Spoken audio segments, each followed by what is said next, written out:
Hi everybody, it's Page's MMA dad, Rich Finaldi. It is Saturday, June 13th, 2015, and tomorrow is my baby Page's graduation in church at our Catholic school from Academy of St. Francis in Totowa, New Jersey.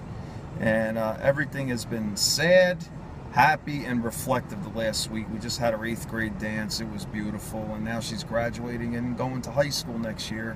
She's daddy's little girl. I love her to death, and she's my one and only. So I know God's grace will sustain me through all the change and whatever, you know.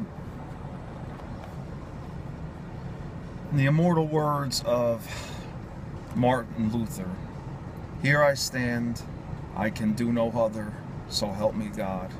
I never heard Martin Luther's quotes until I started listening to Tully and Shavidjian, pastor at as you know, Coral Ridge Presbyterian Church. He is amazing, with an amazing ministry of unadulterated grace. And you know, he says so many things that bless me, and he receives them all from the Lord, and the Lord just does it through him. And you know, he says grace runs flows freely through broken people. And you know, it's funny.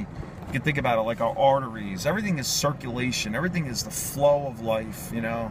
And anything that stops the flow of life, or the flow of grace, the flow of the love of God, it will not be seen as clearly as it should, you know. And you know, think about it. When we get into the middle, when we get in the way of God's grace, people can't really see Christ for who he is. No matter what, Christ does not depend on us. He commissions us to spread the good news when we become saved and born again by the Spirit of God, but he does not depend on us. Because believe me, he's going to crack through somebody's heart, and all the works are done because it is finished from the foundations of the world. See, the moment Adam and Eve sinned, you know, God said to the serpent, to Satan, you know, you will bruise his heel and he will crush your head. And that was a prophecy. That was the first prophecy of the annihilation and the demise and the defeat of Satan.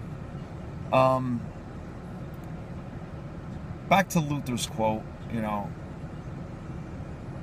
"Here I stand, I can do no other, God, so help me God." It's just basically when we are in the deepest, darkest times of our life that we really don't understand what God is doing or why God is allowing it.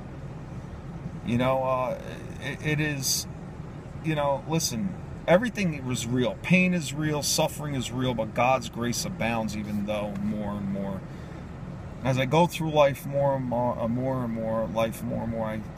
I am being conformed to the image of Jesus Christ, and we all are.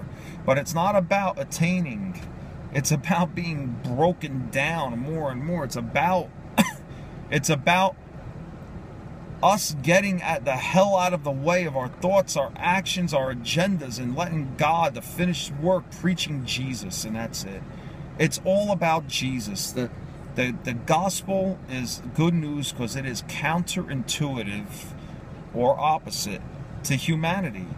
We actually think, even with the grace of God, that we get to this certain level of grace even, and then we are victors. We're victors. No, our victory is in Jesus Christ, in the finished work of Christ. I cannot think of no better, and I'll leave you with this, I can't think of no better example than when the Apostle Paul said, I think in the second letter to Timothy, he goes, "Of sinners, which I am the worst." He was speaking about himself in the ministry, and he goes, "Of sinners, of which I am the worst." Now, was he the worst sinner? No. He wasn't the worst